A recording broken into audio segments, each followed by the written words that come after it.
Tenemos listo a nuestro primer entrevistado. Se trata de Andrés Velázquez. Él es el presidente y fundador de Mática, una empresa de ciberseguridad. Y es que en las últimas horas, pues los hackers han seguido generando sorpresas en empresas del Estado. Ahora le tocó a la Lotería Nacional pues hacer frente a un ransomware, así es de que este tipo de ataques pues, se ha hecho cada vez más frecuente, no solamente para el sector financiero, también para las entidades de gobierno, y esto requiere, sin duda alguna, de inversiones adicionales en la parte de seguridad. Andrés, muy buenas tardes. Te saluda Rogelio Varela. ¿Qué tal, Rogelio? Buenas tardes. Pues coméntanos qué opinión te merece pues ataque, esta ciberdelincuencia que pues ahora ha hecho presa a la Lotería Nacional, pues en una entidad que pues últimamente también estaba apostando por buscar soluciones digitales para este sector, esta actividad de los juegos y sorteos. Yo creo que, bueno, cuando estamos hablando de ransomware, tenemos que entender que es una amenaza que ha estado creciendo de forma exponencial en los últimos años. Si bien recordarás, en febrero del año pasado nos enteramos de esta afectación a Pemex, de este Sí. tipo de código malicioso, que lo que realmente hace es cifrar la información, no permitir que los operadores de las computadoras, de los servidores puedan llegar a utilizarlo y dejar una nota de rescate, haciendo que esto pueda llegar a afectar completamente la operación de la organización, convirtiéndolo en un problema no tecnológico, aunque sí es la raíz, pero que se convierte en un problema para toda la organización, un tema completamente estratégico, ¿no? Claro, además, este tipo de amenazas cibernéticas lo que buscan es sobornar a entidades públicas y privadas, tal como ocurrió recientemente con el gasoducto en los Estados Unidos, Andrés. Es correcto, y una de las particularidades del ransomware es de que no discrimina. Sin embargo, en esta ocasión con Lotería Nacional, particularmente dentro de pronósticos deportivos, Sí. lo que estamos viendo es una nueva variante de ransomware. Una variante que cifra la información, pide el rescate, pero también exfiltra información, es decir, de una forma aleatoria se lleva archivos que hasta este momento sabemos que son contratos, convenios, temas de finanzas y alguna correspondencia del periodo 2009 a 2021, que precisamente lo colocan en una página para dar a conocer que está afectada esa organización y que utilizan estos datos para poder llegar a generar una presión, igual como sucede con la famosa prueba de vida de un secuestro. De tal forma que esa es una de las particularidades, y la otra es de que están amenazando directamente los atacantes a Lotería Nacional de que van a hacer un ataque si no pagan en cierta cantidad de horas. En este caso estamos hablando de que en este momento estamos alrededor de 8 días, donde ese ataque sería una denegación de servicio. ¿Qué Sí. significa esto? Que estarían mandando paquetes hacia los servidores externos de Lotería Nacional, haciendo que nadie pueda llegar a acceder a esos servicios, y que no nada más se queda con el tema de que no pueden utilizar sus archivos, sino que sus servicios hacia el público no se podían llegar a dar. Además de que estamos hablando pues de un soborno, un rescate que pues no es nada pequeño. Se habla de 5 millones de dólares que quizá estarían teniendo que entregar el gobierno federal para poder liberar los sistemas de la Lotería Nacional.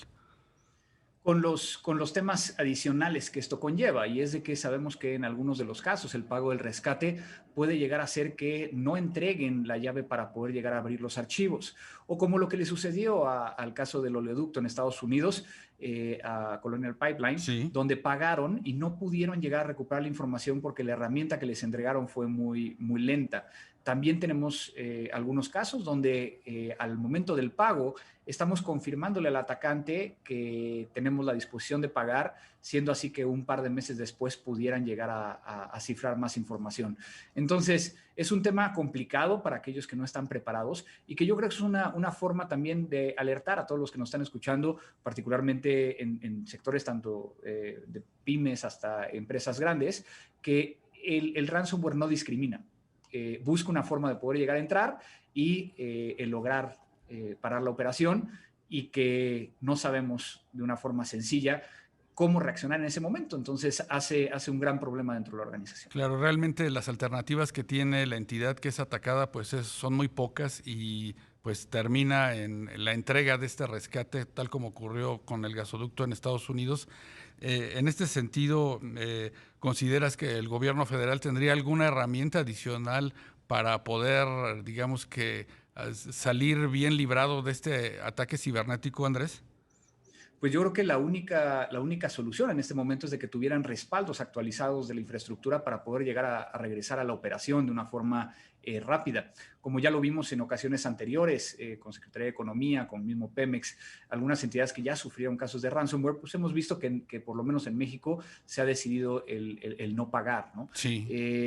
Y obviamente es un tema que es muy complicado. Inclusive el Departamento de Justicia de Estados Unidos el año pasado sacó un comunicado de que el pago a estos rescates podría ser considerado como apoyo al terrorismo, financiación al terrorismo, y que es posible que las empresas que estén pagando, ya sea de forma directa o indirecta, podrían llegar a incluirse dentro de la lista de OFAC.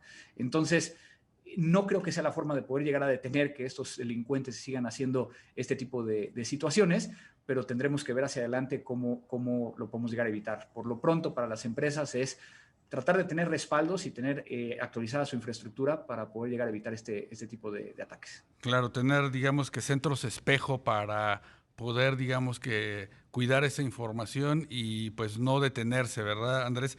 Hay otro aspecto que también en los últimos ataques cibernéticos en el mundo ha llamado mucho la atención y es que pues se pide que estos sobornos se paguen en criptomonedas. Así es algo que se dio desde las primeras versiones.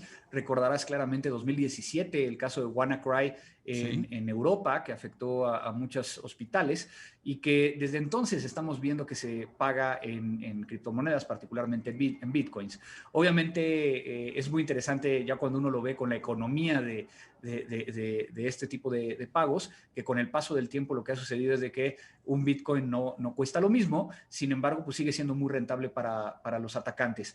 Lo que hacen es recibir en estas monederos sí. electrónicos el pago y después buscan cómo poder llegar a hacer un lavado o micro lavado de lo recibido para que no sea tan rastreable. Claro, esto, Andrés, ¿tú consideras que de alguna manera pues mancha, mete, digamos, ruido a este creciente negocio de las criptomonedas?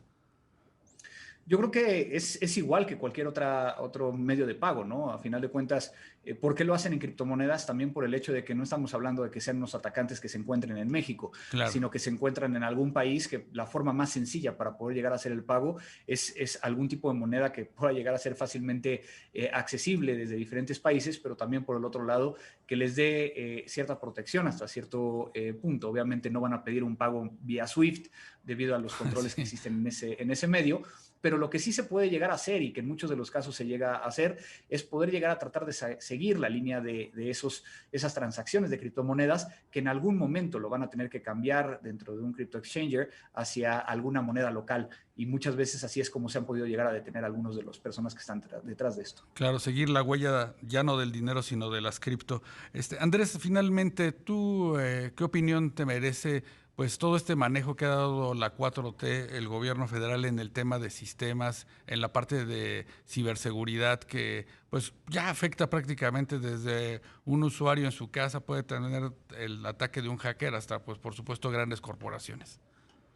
Yo creo que, por un lado, sabemos perfectamente que hay una austeridad desde el punto de vista tecnológico y que eso, digamos que se entendería desde un punto de vista operativo, pero yo creo que no podemos escatimar en temas de ciberseguridad y lamentablemente no hemos visto los esfuerzos que yo creo que deberían de ser necesarios. Si bien tenemos una estrategia nacional de ciberseguridad que fue aprobada en el sexenio pasado, tenemos una situación de que no se le ha dado a lo mejor el peso necesario. Y eso nos ha llevado a que muchas organizaciones tengan que estar haciendo esfuerzos de forma gremial o sectorial, como Sí. es el caso del sector financiero, ¿no? Que sabemos que sí están preocupados, que están haciendo algunas de las cosas, pero cuando empezamos a ver cosas como afectaciones a organismos gubernamentales o inclusive a algunas que pudieran llegar a ser infraestructuras críticas del país, pues creo que no estamos todavía preparados y tenemos mucho que trabajar. Sí, definitivamente ahí está, digamos que el punto que debe de cuidarse ya, pues todos los días en el sentido de, como tú dices, servicios, bancos de información que pues son activos fundamentales para la seguridad nacional, tenerlos a buen resguardo. Muchas gracias, Andrés Velázquez, por acompañarnos esta tarde, presidente y fundador de Mática, y muy interesante, como siempre, pues el diálogo contigo, y que tengas muy buen fin de semana. Igualmente, Rogelio, un gusto saludarte.